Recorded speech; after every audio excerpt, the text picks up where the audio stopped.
And you're welcome back to The Pulse with me, Blessed Sugan. Joining us now is General Secretary of the National Democratic Congress, Johnson Asiedu Nketia. It's such a pleasure, sir, to have you in our studios. Good afternoon and welcome.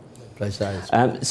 We've been monitoring events in Parliament. We know that the NDC is unwavering in your decision to oppose the controversial electronic transactions levy. You say that you side with the Ghanaian people and that the tax will bring more burdens onto the citizens. But government is equally warning of an imminent shutdown of the economy if no step is taken to shore up revenue. So what's the priority now for the NDC? Averting an imminent collapse of the Ghanaian economy, or perhaps siding with the Ghanaians who would still be at the receiving end if the economy fails? Thank you very much. We believe that how the economy is being managed or mismanaged, whether E-Levy is passed or not, it will not take us out of the trench. So in management, business management, there is a point in time where you decide to take certain actions to cut your losses. So we have come to a point where, as a country, we need to begin to face the realities of our economic situation and take the right, medication that will heal the economy. So it's not about E-Levy, raking in 6 billion or thereabout. We have a problem that we need to confront in a very major and comprehensive manner. And your concern as a party is that we need to correct the failing Ghanaian economy. Sure. Some members of your party have been putting out what they believe is the solution. For instance, Dr. Asiedu Nketia in Parliament has talked about the fact that we need to consider going back to the IMF austerity measures. Is that an appropriate solution for the problem that we're facing? Well, I'm not an expert in economics, but I believe when things are wrong, I can see them. Let's ask ourselves. Government is saying that they cannot access the international financial market. The bond market is no longer, favorable to them, receptive to our demands. They cannot go for loans. Nobody wants to lend money to us. You ask us as an ordinary person, then what went wrong? Because in 2017, they were going to the bonds market. It was favorable. Everybody wanted to lend to Ghana. And you have managed this economy for the past 5.5 years or whatever, 5 years or 4.5 years. So you ask yourself, what actually went wrong? Such that now everybody is saying that it is too risky to lend to Ghana, and yet you are telling us that the economy is resilient, the economy is this, the economy is that. So we think that it is not just about the E-Levy that will solve the problem. If about 50 billion you are already collecting in other taxes is not able to solve the unemployment problem and the other things you are talking about, I can't see how 6 billion will be the solution, the magic wand that suddenly we have discovered, which will solve all our problems. They still are not being forthright. They are economical with the truth about the real nature of our economy. Even if they are being economical with the situation, we still need a solution. I'm asking whether you believe the IMF approach is the best. And government says, well, the approach we want to adopt is to rake in more revenue, generate more revenue internally so that we could sustain the funds that we rake in internally. Why do you seem to doubt the ability of government to manage properly what could be raised within the country? Because it is crystal clear that they have not been able to manage 50 billion, 60 billion well. Why should I believe that they will be able to manage 6 billion? So that is the point. And the 6 billion is coming to add to the 60 billion, which they are mismanaging already. So there is no reason to believe that when you bring in E-Levy, then suddenly there is some magic. But the 50 billion, I'm sorry, but the 50 billion will be water under the bridge, isn't it? Because it's gone, it's past. The government is facing an imminent collapse in terms of the economy if nothing is done. The solution is what we're looking for, and it appears that you're stampeding them, you're sort of preventing them from achieving the aim they want to achieve. About that, you see, right. If you are considering the 50 billion that is gone and passed, so we should forget about it and go in for more so that it will also go under the bridge and waste. Then you are not managing the economy. Let us find out why the 60 billion is going under the bridge and yet we are not seeing the results. The solution is not to add 6 billion more. So if you know that the 60 billion has gone waste, then we must stop and ask ourselves the difficult questions. How do we stop this? The solution is not to add more, because it's like you are in a trench and you want to come out of the trench by digging. If you are digging, you'll be sinking further and further. You are not coming out of the trench. But if you look at the situation we face now, there will be a need for us to move forward. And there seems to be a deadlock on this issue. For you, as a political party, how do you feel we could address this situation? What's the alternative? And I guess that's the question that has been posed to the NDC all through this conversation. What is the NDC alternative to the E-Levy? The alternative is to stop the waste, cut the expenditure. But and there are places... It's not a 9-day wonder. That will not just happen all of a sudden. If you look at the reasons accounting for the wastage, you considerably believe that it will take some time for government to address that. You have a budget now. The problem they are facing is that there is some gap between the revenue expectation and the expenditure. So if you cannot bring in enough revenues to support your projected expenditure, what do? If you want to balance. And then there is a problem bringing in more revenue. You cut the expenditure proposals, and then you get a budget that is balanced. And we say that there are areas where you can even cut. You see, you are telling us that there is hardship in the country, and for which reason everybody must sacrifice. The tax, the levy you are imposing, it is not tax on any value anybody has created. It is not service tax or tax on any service that has been rendered. You just are taking money from people's pocket because you have the power as government. And we are saying that if we have come to that situation, then let us look at your own expenditure. Look at the budget that is projected for government machinery. There are a lot of things that can be cut there. But the reasons you give... And then again, if I am your sponsor, I give you money to go and, to go shopping. You come back, I say, account for me, let me know how you spent ABC, and you say, I am powerful, I'm not accounting to anybody. Why do you expect that we should give you more money?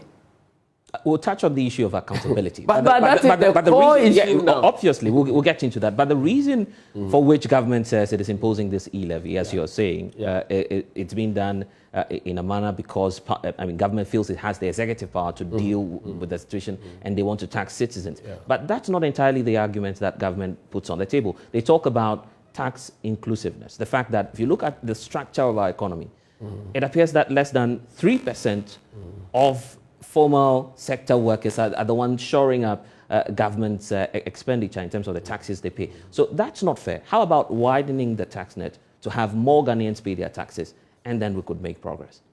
Nobody is begrudging government about widening of tax net. But you look at what is possible and what is not. You cannot squeeze water from stones. It is not going to happen. So that is why they are put there as to run this country. They must think through the options. And what brought us here, they know. We began from 2017, when they began on the road that will lead us to where we are now. We kept cautioning them. If you do this, this is what will happen. If you do this, this is what will happen. They say, we have the power, we can do it. And so we are here by choice. It is not by accident that we are where we are now, where the highest expenditure in our budget is payment interest on loans and salaries and all that. Because when we were beginning the 2017, when they were beginning, the first thing they did was to go for Eurobond at a rate that we felt was not good enough, because they could have gotten the money at a much lower rate. They disagreed and they proceeded. And so if you are you are offering a rate that is higher than what you could have gotten elsewhere, and you pursue that, why are you surprised that now you are encumbered with interest payments which are not sustainable? We told them. They never agreed. When they started appointing left, right, center, increasing number of ministers and all that, we told them that all this come with cost. They say, oh, the job is big. The country has been run down, so we need many, many people to run the show. We ended up with about 1,000, presidential staffers. We ended up with several appointees doing the work of chief directors all around, when you are paying chief directors and all that. And so the result is that you have to take these salaries, emoluments, and pay your interest rates before, if there is anything left, you go and talk about development. But mind you, the loans you are bringing in, if they are not going to be invested to generate wealth, then repayment will certainly become a challenge. It will only take time for you to be challenged with the repayment. So we warned them about all these things. They never listened. And so we are here not by chance. We are here by the choice of President Akufo-Addo and his government. One of the key platforms on which you could hold government accountable is Parliament. Yes. You are a member of the Parliamentary Service Board as well. You've been monitoring developments in Parliament. Yes. There seems to be a deadlock. How is that? What's your impression of what's happening in Parliament now? And in fact, there are warnings, even from your side as well. I've heard Alhaji Mubarak say it's good for that they cannot guarantee if we won't see fiscals in Parliament again. So what's your impression of all that's happening in Parliament? I think that what is happening in Parliament is good. Because you see, I participated in writing the Constitution, and we put in there that everybody, every citizen must fight and protect the Constitution with all your mind, with all your heart, and with everything. So at any point in time, whether it takes fisticuffs to defend the Constitution, so be it. Fighting may not be good, but it is worse to sit down unconcerned and allow the Constitution You are a Democrat. You would not endorse what's happening in Parliament and the pictures that you can see on the Democrats right now. sit down when wrong things are being done, when there are no other options. Has anybody suggested, for instance, to us that where you have a speaker who the Constitution denies a vote while sitting, decides that in spite of what has been provided in the Constitution, I am going to have a vote and then influence a decision. But that's besides the point. You are a Democrat. Johnson Asiedu Nketia, are you endorsing what it is that we see in Parliament? They have no option. They have no option. So you're endorsing what? Yes, I'm endorsing. Yes, you're endorsing violence? Fully, not violence. This is preventing. Look, but this is violence. If we are going to, there's no way around this. When the police are arresting a criminal, clashes that we see in Parliament. When the police are arresting a criminal, don't they apply violence? But they call that reasonable force, isn't it? This is reasonable force. This is to prevent the abuse of the Constitution. You have it in there, black and white, in the Constitution, that when you are presiding over Parliament, you don't have a vote. Bruising the likes of the sports minister, that's reasonable force? I think that these are all... you are a member of the board, and that's why I'm asking you. Because no, it's not about membership of a board. You have a critical role to play in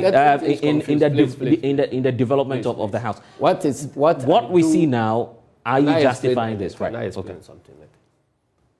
What happens on the floor of Parliament has nothing to do with Parliamentary Service Board. I have been a member of Parliament for 12 years. And I'm speaking from my experience. And I'm saying that when you come to a point where there is no other option to prevent the abuse of the Constitution, and you need to use this type of activity to make sure that the Constitution is respected, I will endorse it. Because those who are condemning this, has anybody put forward any suggestion that could have prevented the deputy speaker from presiding and also casting a vote against the constitution? If anybody presents any solution like that, I'll go for it. But so far, nobody. All our lawyers that we have, because the problem is that solution when you are there, right. When you are there and you allow this type of voting to happen, it becomes law. And here's the problem. It becomes law, and there is no court that will change. But here's the problem, Mr. Nketia. The concern is about the role of the Speaker. And the Speaker, you may run away from the fact that, well, the Parliamentary Service Board has no role to play, but you are the General Secretary of the National Democratic Congress. Yes. You, some way, somehow, have, some good relations with the Speaker of Parliament. He's been blamed for being part of the situation that we see today. Mm-hmm. The Speaker has not been constant anytime the consideration of the bill has been heard on the floor of the House. There is warped thinking should we absolve the Speaker from all of this? Because you are calling for a solution to what's happening. Absolutely nothing. There are people who are reneging on their responsibility and they want a scapegoat. So they get out there blaming Speaker, blaming minority, blaming everybody apart from they themselves. Just let's follow this.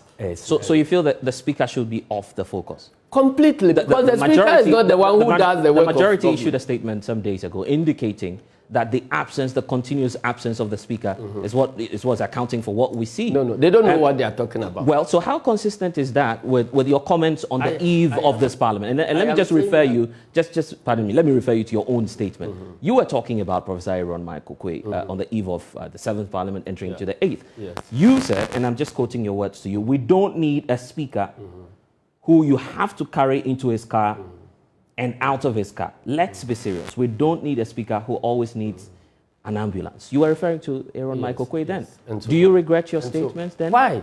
Why should I regret? Don't you feel that it's the same standards that we have now? Let's approach this discussion in a very structured manner. Because the majority... You answered, please. Yes, the Speaker is a problem, isn't it? It's not a problem. And you are asking a question as to whether we should blame Speaker. Right. I'm trying to explain to you that we cannot blame Speaker. Then you jump to some other places quoting statements. Well, I'm quoting your exact words. These were your exact words. If you are not interested in answers... You said we need a good... If you are not interested in answers and you are interested in just questions, I'll fold my hands, listen to your questions. We get to the end of the program. Okay, so let's hear you out. So if you ask a question, you should be patient to understand. I'm saying that those statements that the majority are issuing, they are born out of mischief or they are born out of ignorance.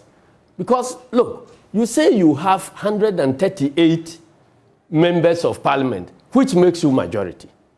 What happens in Parliament? How does Parliament take decision? Parliament take decision by majority vote. So if you cannot approve anything with your 138, why do you come and blame somebody who is holding 137, for instance? Again, the Speaker came, he was available all this week. It has been announced that the E-Levy will be taken on the 25th of February. Speaker was in the House from 25th to 29th or so. What were they doing? And if the Speaker has to leave because of a medical situation, you are now blaming him when he was here, you have your 136 here, and so. The truth of the matter is that the MPP MPs themselves, they don't think that the E-Levy is a good thing. And so that is why their leadership is not able to get all the 138. Well, so they should not put the blame on anybody. They also think otherwise. Their leadership is accusing you and some other... Why? And say, does it make sense? Listen, they claim that you're controlling your MPs in Parliament. I am saying that's why we're having what is happening. Even if it is true, I can only control 137. But the 138, if they vote, it will get the thing passed. So why are you blaming 137 when you have 138 to pass? In fact, if the thing turns around and we in 137, do you know that we cannot defeat them on anything they come together at 138? We can only cast only 137, you understand? And they have the majority. So you have majority leader. But, why are you not explaining why you cannot get your 138 to pass anything you want to pass? And you are taking interest in blaming people who are 137. That is what they are trying to hide. They are not being truthful to themselves. They don't believe in the E-Levy, and because of that, they are not able to garner all their 138 people to vote. That is the bottom line. They should not blame Mr. Speaker. The Speaker is not to do their work. The Speaker is not there to do government business. The Speaker is there as an umpire. But he's a public servant. Yes, but he is not there just to facilitate government business. To do what, he is there to make sure that Parliament takes decisions that the representatives of the people want to take. So the Speaker cannot be partial. So don't blame him. I heard a statement from one of the deputy speakers that no, we cannot rely on Speaker Bagbin, so we must see how we can utilize our one. Is the realization now dawning on them? Because they have been living under the pampered leadership of Michael Kwe. That when even things are wrong, they say because of government interest, let us twist things and get it through. Bagbin will not allow that, even to twist it in favor of NDC. So that shows that the Speaker, the role of the Speaker is crucial. The last incident that we saw in Parliament was because the first Deputy Speaker had wanted to vote. He claimed that he had a casting right, and that's why he was attempting to vote. He denies the report anyway. But what the point is now is that don't you feel, as a means of ending this deadlock, we need the Speaker of the House, Alban Bagbin? You don't. Nobody should. Listen, did the Speaker wish the sickness unto himself? The answer is no. Everybody, everyone in their parliament, their side of parliament, they fall sick and they go out for treatment.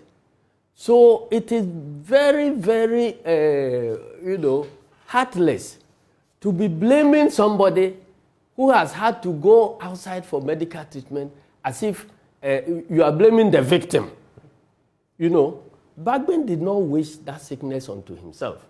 So if you are blaming him, you are either saying that Bagbin wished the sickness unto himself, and for which reason he has to go, or Bagbin is not sick, but he's just playing pranks. And so there is that can be verified. If indeed you think that Bagbin is not sick, or you think that he's moving, going out there not because of medical treatment and for something else, some political game and all that they are accusing. Right. These are things that you can verify. You understand? But I'm telling you, if I were Bagbin, I would do exactly what he's doing. Because look, those of you who are pushing your E-Levy, if you are not prepared enough to sacrifice to make sure that your E-Levy passes when the Speaker is sitting, don't come and blame the Speaker when he has to go out on notice that he has to go and do A, B, C. Whilst he's here, what have you been doing? So the blame is squarely on them. So their leadership and the leadership in government might realize that they are not enjoying the support of their so-called majority in Parliament. The earlier they realize it and adopted a strategy to suit that one, the better it will be for them. This blame game that NDC or Bagbin or this thing, it's neither here nor there. Well, let me take you once more on the issue of the Speaker. And I was referring you earlier to your comment. Yes, let's come what to you comment. said. Yes, your very comment. You were speaking about Professor Aaron Michael Kwe. Yes. You said we needed a serious Speaker of Parliament because you don't need a Speaker who would have to carry into Parliament and out of Parliament. Yes. You were obviously talking about his health condition. Yes, I was. That was not something he brought upon himself. But I'm saying that. So here we have a similar situation where Bagbin is finding himself in that same spot. Yes. Where you are missing the point is that one is in that situation and you are going to take a decision whether that is what you want as against other people. In the second situation, the person is there unexpectedly, nobody knows what is happening, and then he fell into that situation. There are two different conditions at all. If you have to choose a chief in a can scenario, when you have a chief who suffers one form of disability or deformity, maybe one eye lost or a hand amputated and so on, they won't choose you as a chief. But it's a different thing when you are a chief and you go on battle and you lose a hand, nobody distools you. So there are different scenarios which we are trying to... But what's even more dire is that if you look at the personality of Alban Kingsford Bagbin, this is one of the, by far, the longest serving members of parliament we've ever had in the history. He comes with some experience, he comes with some level of expertise in how to avert this deadlock that we're seeing in parliament today. Why is he not bringing that skill to the fore, to call all involved, he's displaying so we could avoid all what those we're seeing? skills? You have a majority that thinks that are living in their past glories. They still think that they control majority of votes in the House. That's why they earn the name majority. You say, well, if you have 137, we have 137 with independent, and you say you are appropriating the independent candidate to call yourself a majority, that's good. Go ahead with it. And you see, they begged us to allow them to have first deputy speaker after Bagbin had been elected. Then we say, why? They say, oh, we are going to be in government, the first deputy speaker will be chairing appointments committees and so on. So in Africa, if you get your opponent vetting your appointees and so on, it could create a deadlock in our governance and so on. We say, okay, have your first deputy speaker, but we have the second deputy speaker. They went around, came back and said, oh, even the second deputy speaker, if it is given to the independent candidate who is not NDC, not NPP, then we have shared the positions. One independent, one NDC, one this. Then I told them that what you are going in for, you cannot carry the load you are going. I told them right at the time they were demanding this. But they kept pressing to a point where my side also felt that, well, it won't hurt anybody, so let's go ahead. That is what is hurting them now. Now the hens have come home to roost. If the second deputy speaker or first deputy speaker were to be from NDC side, in the absence of Bagbin, an NDC speaker can chair. If that NDC speaker is chairing, then NDC votes will come to 136. What is it that you want to pass which you cannot pass? But you want to eat your cake and have it. You want the positions and the power that it carries for yourself.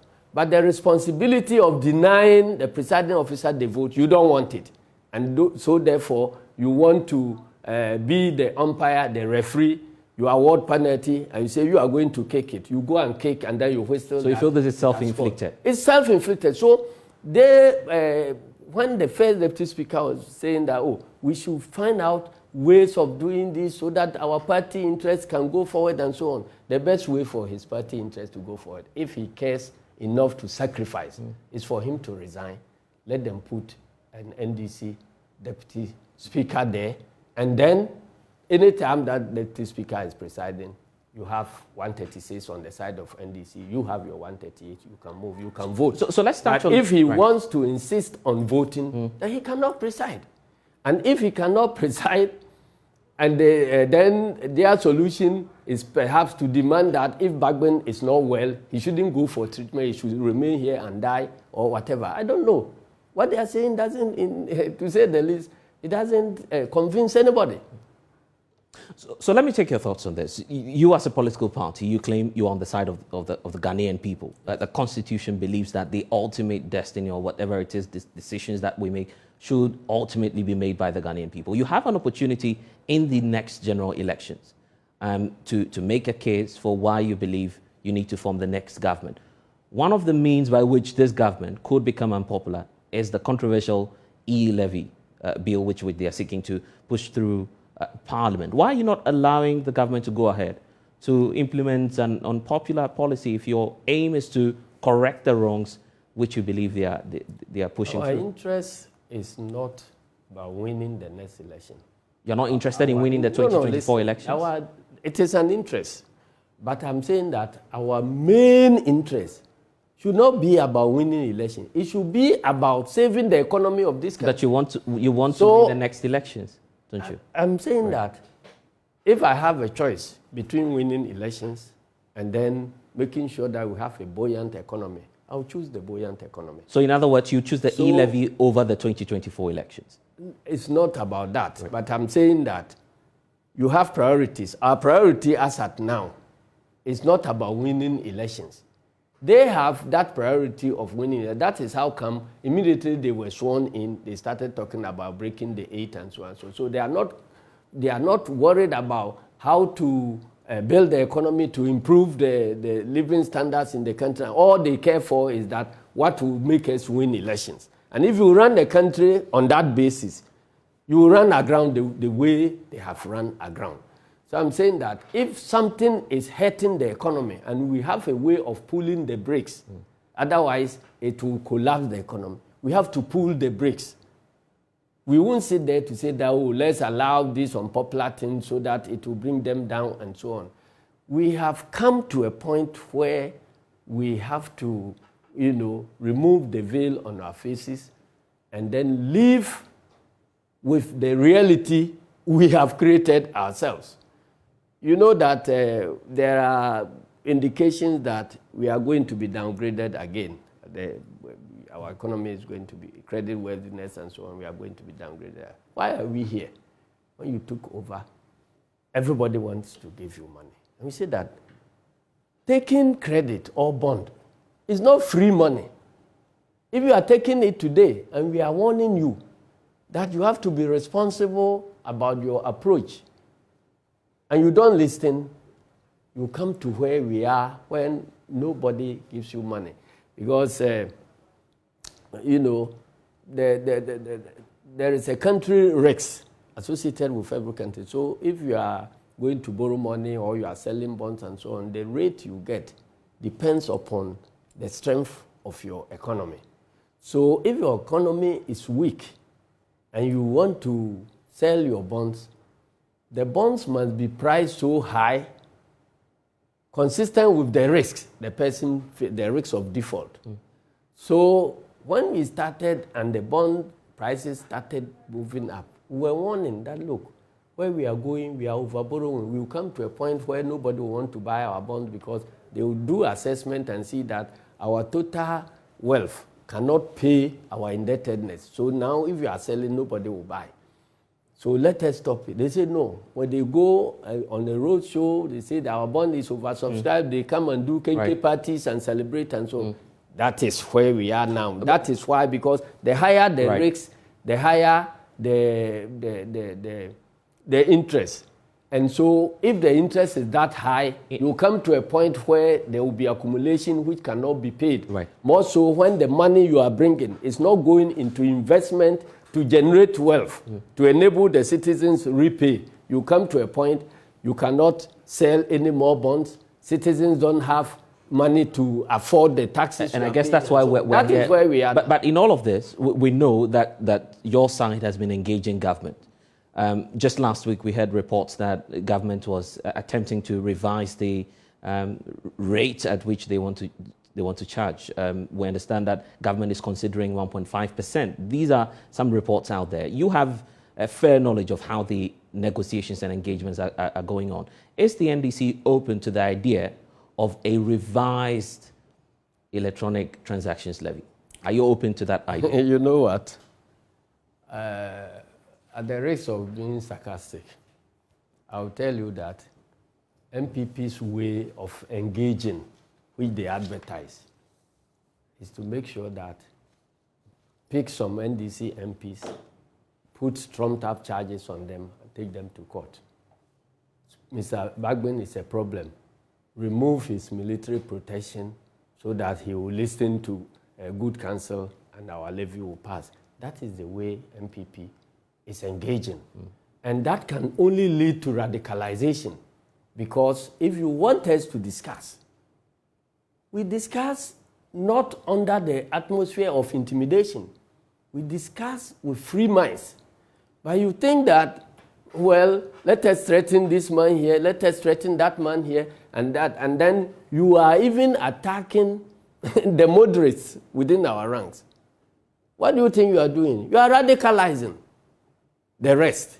And even you are radicalizing the moderates. That is why you end up having, hardened positions which you cannot reconcile.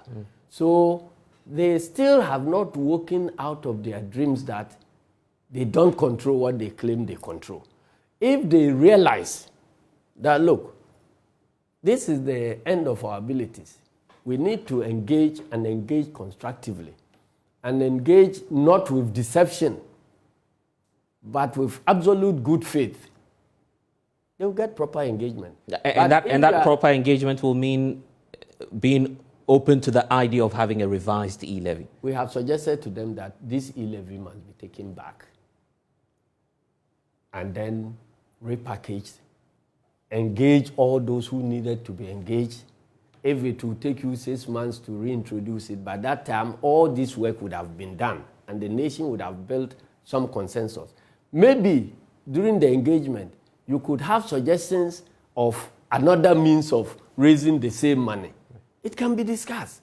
But you shouldn't put it there and pushing it as if it's a do or die affair. This is what we are in government, this is what we want. Even when Parliament votes against the budget, you say that no, Parliament has not voted against the budget, let's go and reverse it.